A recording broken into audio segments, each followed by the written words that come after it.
The rich get richer and the poor get poorer, and this like teeter-totter effect has been happening for thousands of years. Although we know that there's different laws of nature that are true. People, unfortunately, they don't know what they don't know. And what's really even more scary, Jeff, is that they don't know that they don't know, but if they don't even know that they don't know that they don't know. You know what I mean? So they think that they know, which is even more serious.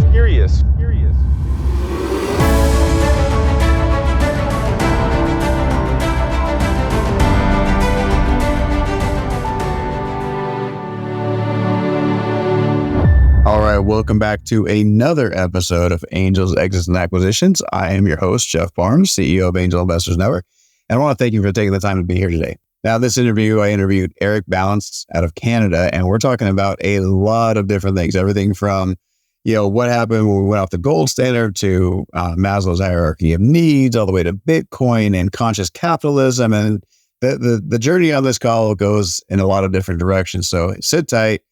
Stay tuned, and there's incredible information that's coming out of here about how companies and business owners should really navigate this world of not only building a company that's going to be profitable, but building a company that makes an impact in the process and builds an incredible culture.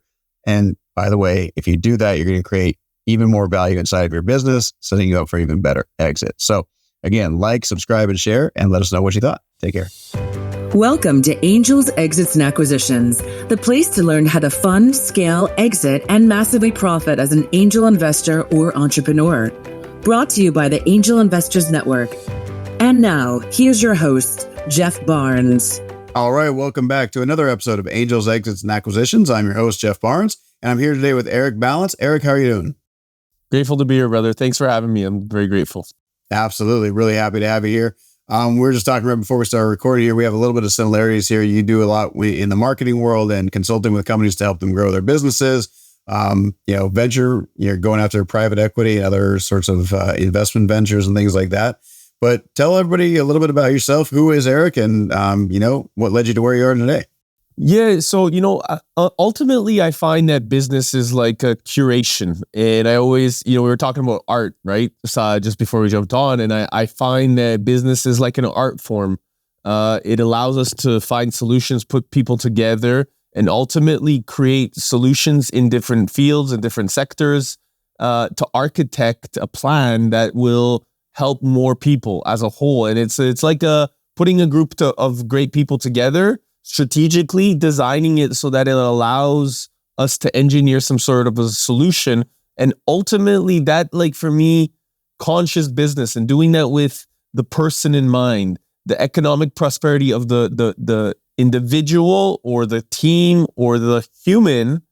And as a result of focusing on that, the solutions and the benefit, the true value that we give to the marketplace is what we receive in return in terms of profit margins and benefit that become. It's not something that is as a result of you losing and I'm winning. It's a result of both of us winning together.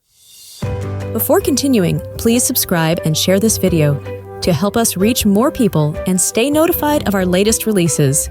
Now, let's continue watching and learning.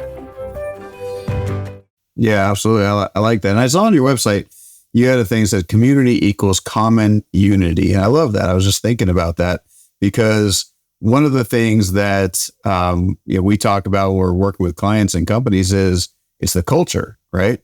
And the culture is going to happen. A culture in a business is going to happen. Either it becomes toxic and you have people who hate going to work every day, or you design it and you make the culture something you want, and then you attract those people in, right? And when you attract the right people in, they all like to work towards a common goal and ultimately help that business grow, right? Culture is everything. Peter Drucker, he said, culture eats strategy for breakfast. And he was a famous management consultant, that done a lot of great things in the business world. And, this to me is like, I didn't understand it for the longest time. Like, what is culture? But it really is, it's really about creating a safe space, because it doesn't matter where you go. Ultimately, it's how you feel. And if you feel good in a place, you will go you will be able to walk through walls to work towards a shared purpose. Yeah, I love that. And with that, when you create the right culture, not only do you attract great people around you who are going to support you in your vision, who align with your culture, your purpose, your mission, your vision, your values, but you start doing business with people who align themselves with you as well. 100%. 100%. Yeah. And I love that too, is because once you start doing all of this stuff and you start putting it all together, then you can look at business through a different lens, which I think is exactly what you're saying, right? At the end of the day, the principles that guide us will be the ones that define us, right? And when you have that common unity or that community within your corporate culture or business culture or community culture or nationwide or worldwide, ultimately, what happens is that we get to step into a new paradigm, and that I like that. I like it. I like to call it the divine economy. So we start to follow a golden rule, the golden standard. We give unto others as we would like to have done unto ourselves. So once that is passed on towards one another, and we start seeing this as we're moving toward creating, we start to, I believe, don't see each other as competition anymore. We actually start to manifest a really greater responsibility on a global standard. This to me is ultimately, we're mirrors of each other. We work together. You have a different strength than I do, and I have a different weakness than I do. However, what's really strong about that curiosity about each of us, when we have that openness in culture, in community, and in communication, is that I have no problem in saying, "Hey, bro, I don't get it. Can you tell me and teach me?" And you're like, "Yeah, of course. Let's figure it out," and vice versa. And so instead of thinking about you're right, I'm wrong, or being scared to express myself to you, you're like, I feel super open. Like, bro, I don't like. We're figuring this out together. We're going to play on the playground. We're making things happen, and we're building shit. We're not talking about things that are stuck in the past because we're stuck in our ego. Yeah. I love that. You said a few things there that I think are really important, which is when you start thinking about not just your job, your role, your responsibility, or even your own business, but you start thinking about a global economy, then the competition fades away, right? And this is something that I really find it strange whenever I talk to a company who might even be in the same space as me, right? And we talk about how we can collaborate. And I had a conversation like this not too long ago with somebody I really respect. And she said, well, actually, we're more competitive. And so I don't think it's a good alignment.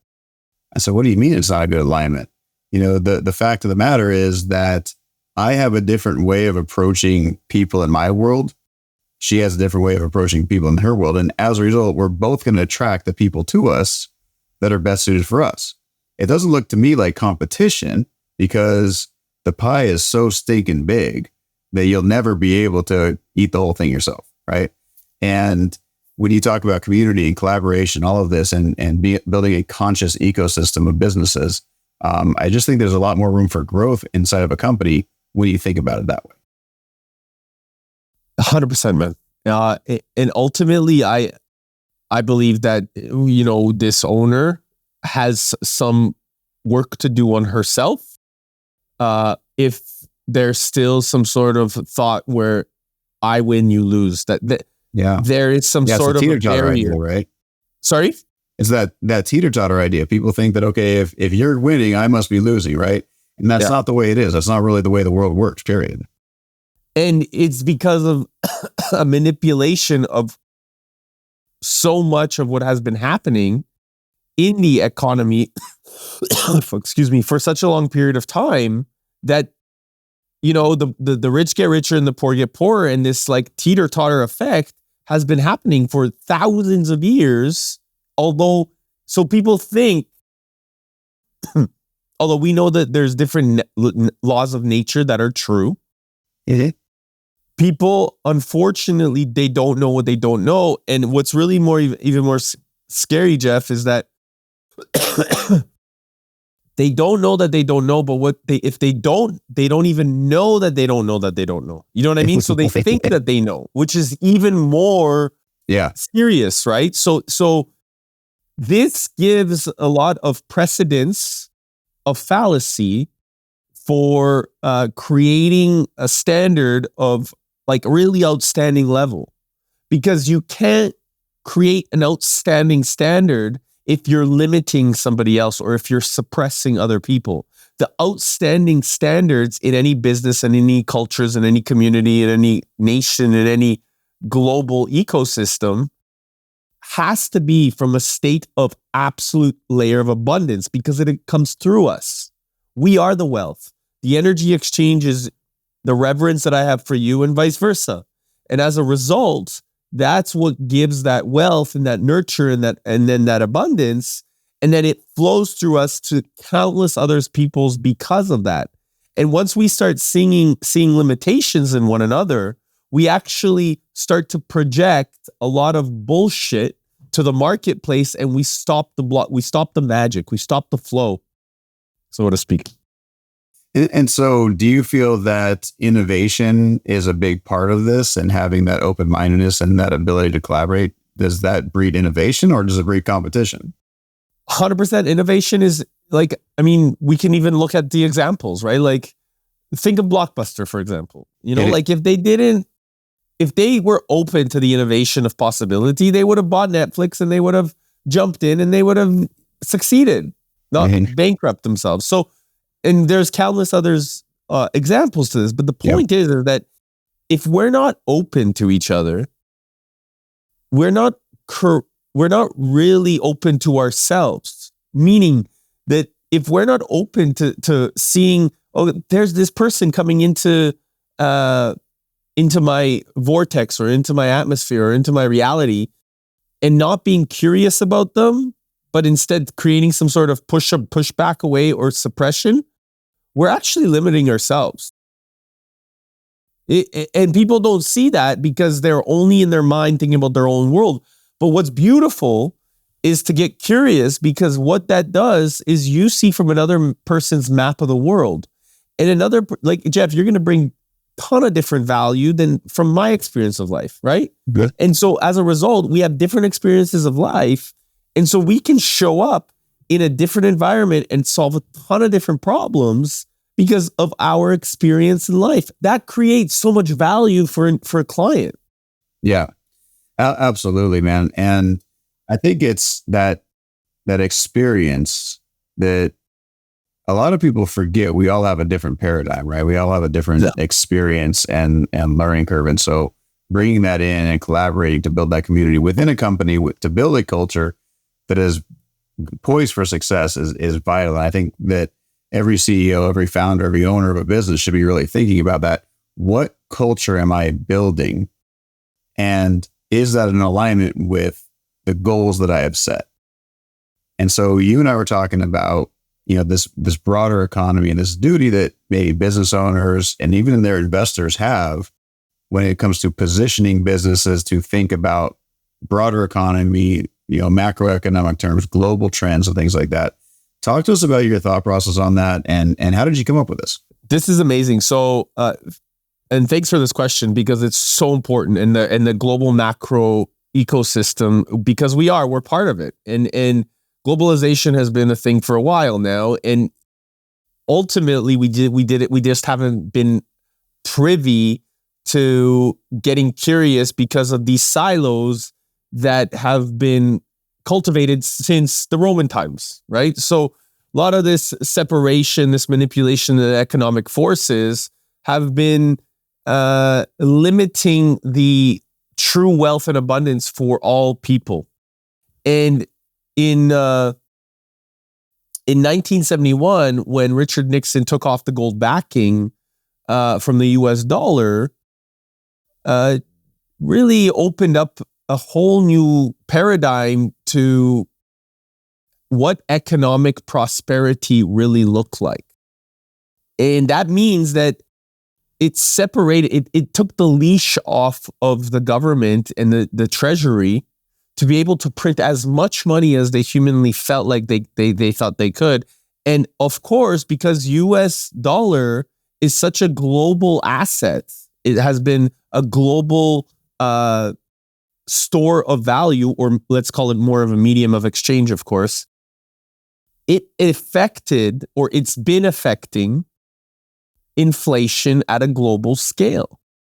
Because if you can look at the exchange rates and how everybody is based off of US dollars, it's been, for example, the greatest lie. So we can go and print off, the US government, the Federal Reserve, can go and print off a bunch of dollars and exchange it for beans with Colombia or coffee beans. Well, into those coffee beans, into that, there is a lot of hard work and effort that goes into that. And so that is human potential being manipulated based off of their hard work. And guess what the US does? They just print it.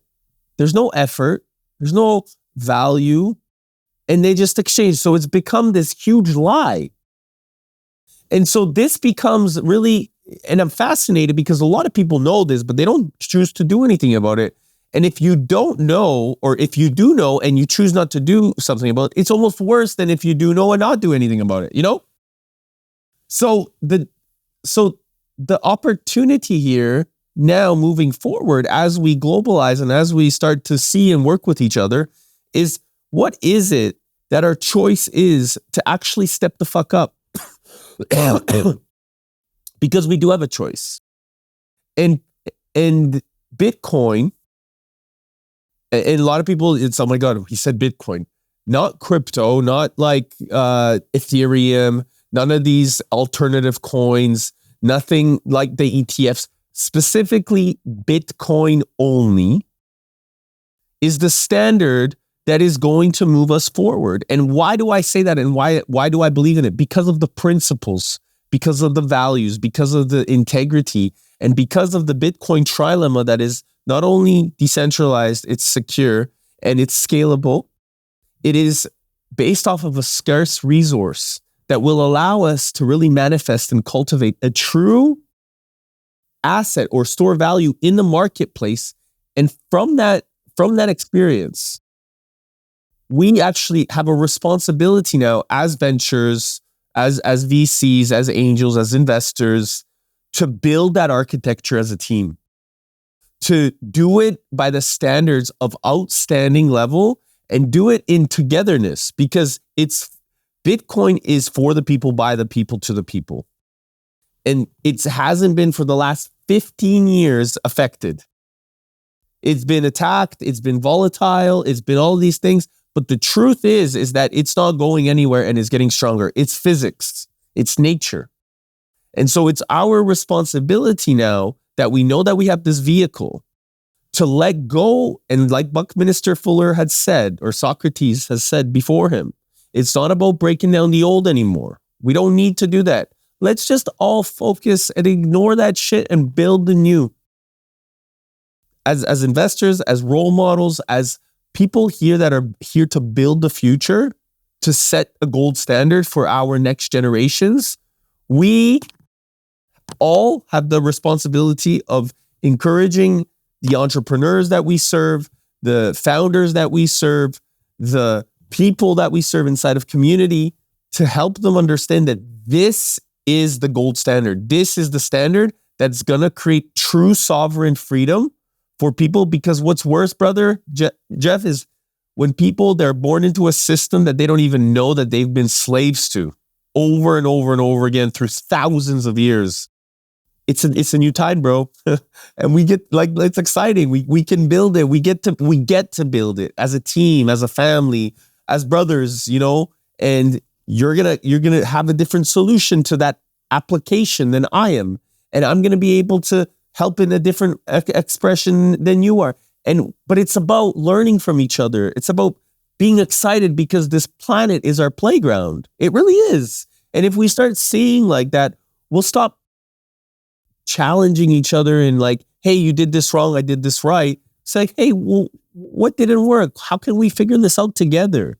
And that's where, you know, in 1908, Abraham Maslow created I think that's when he was born. So he didn't even create it then.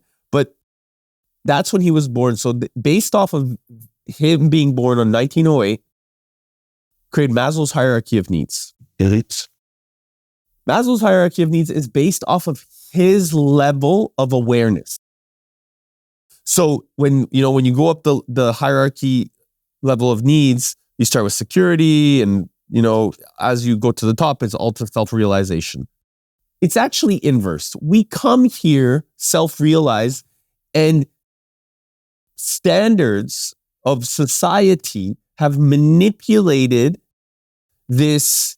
You are not enough. You can't do this. You can't do that. You put all these limitations. You like pass that shit on to the world, or from the world to the family, and from the family to the child, and so on and so forth. And we've just put on so many like barriers and like bullshit into people's minds, instead of saying, hey, you're born into a real sovereign experience, and you were self-realized in this physical moment. Now you get to actually step into that confidence. Now you get to fully love yourself. Now you get to express yourself, because you get to build security, food, shelter for everybody. And so if we look at the inverse of the hierarchy of needs by Abraham Maslow, and we inverse that, it's like a chalice. It's like the opening to life. I'm going to be honest, man. I had no idea where that answer was going to go. it was like a roadmap that I wasn't able to follow at first. But I love that, because when you start talking about Nixon taking things off the gold standard, it's like, okay, well, first off, most people don't realize what you were just saying, which is it created the opportunity for a fiat currency, and the government's just been able to start spending however they wanted. And I think this, correct me if I'm wrong, one of the things you were kind of alluding to was there was this government greed and societal shift that said, hey, let's get as much of it as we possibly can now, because it's anyone's fair game. And let's just, whenever we need it, just print it and get it into the hands of the people that have the power. And as a result of that, this messed up education system that we've had, the Industrial Revolution era education system, has continually pushed people into just become a job owner, a wage slave, right? And they don't realize the ultimate potential they actually have. And as a result of that, they don't focus on that potential. They don't go after that, because the government, again, the inflation rate is out of control. They just keep printing money. So it's harder and harder and harder for people to get ahead. And I think what I was understanding from you is when we take that and we sort of shift their paradigm and say, listen, like we have this new thing, Bitcoin out there. Bitcoin is something that the government can't control, something that the government can't, mess with. And that's what our goal is. Our goal is to get back into this place where we can be creators. We can be influential in our own lives. We can have whatever we really want, but we have to shift our paradigm and realize that we don't need to be stuck in this universe that's been created for us. And we are really unlimited potential when it comes down to it. But we've been limited because of society telling us we can't, the economy telling us it's impossible, and our own mental programming from the day we were born, right? Because I was actually just having a conversation with my kids this morning. Said when humans are born, they're actually only scared of two things. Like they're not scared of bullets, they're not scared of fires, they're not scared of snakes or sharks or water. They're not scared of any of that stuff. There's only two things humans are naturally scared of. And one is really, really loud noises, because, that puts you on that fight or flight path, and falling, right? Falling is one of those things that we just, we're naturally born scared of. And I think what you're just saying is we're pretty much born perfect. Bob Proctor had a book in a seminar series called You Were Born Rich, which is, I think, a lot of what you were saying here is that you were born in this society and you came into this world as an amazing person.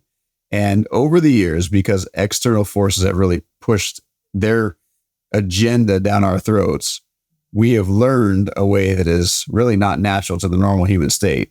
We have to unlearn that. And if we unlearn that, then we can go and pursue a higher calling. Am I wrapping that up and put a nice little bow on it properly? Bless you, brother. You're amazing. I just want, because it was, you had me on a trip there, man. We were going from Nixon to Bitcoin and all over the place. And I love it because, it's nice to see, how people think, right? And I think that also ties right into what you were saying earlier. And we're talking about conscious capitalism, essentially, which I've had a chance to sit down and talk with John Mackey and had him on my stages before. And John Mackey is the co-founder of Whole Foods, and he wrote a book called Conscious Capitalism. And the idea is just that we can have our cake and eat it too. We can be wealthy, we can be rich, we can create a lifestyle that we want, that we're never going to be ashamed of. And oh, by the way, we don't have to be ashamed of it because we're not doing bad things in the process. We don't have to be the evil, greedy, capitalist pig, right? Which is what everybody thinks of when they think of business owners and entrepreneurs. Oh, you're just a capitalist pig. We call them vulture capitalists, and there's sometimes a reason for that. But at the end of the day, you don't have to be a vulture capitalist or a capitalist pig. You can be that conscious capitalist who does a good thing and also makes money doing it, right? And what I love about conscious capitalism, it actually benefits the economics. So in any culture, right? When we talk about culture, it's actually, when you look at the people, you can take a look at the economics. So if any culture, the people are thriving, right? The nation is thriving, the organization is thriving, the experience of life is thriving. So you would go in back in the days when they, would go into different villages, or they would look at the people and see either if it was wealthy or not, because you could see how the people would be.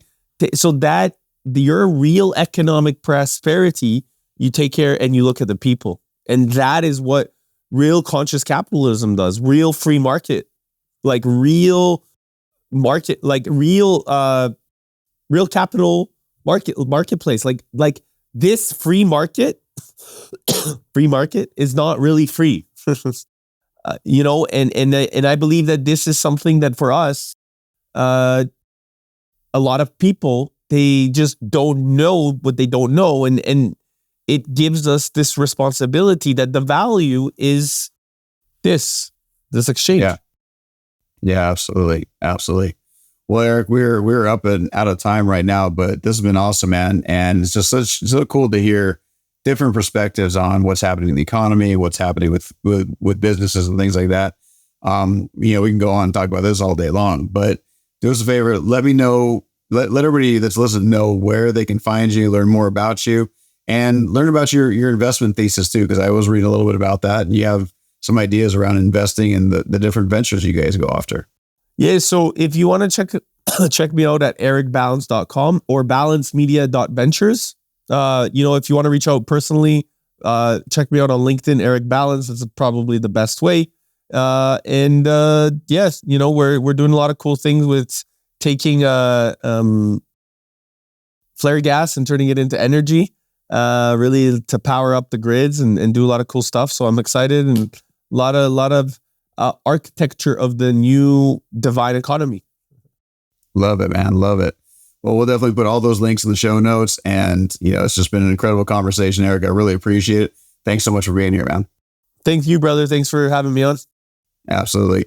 And for those of you watching, listening, whether you're in your car or on your way to work or wherever you are, make sure to like, subscribe, and share. And we'll see you on the next episode. Take care.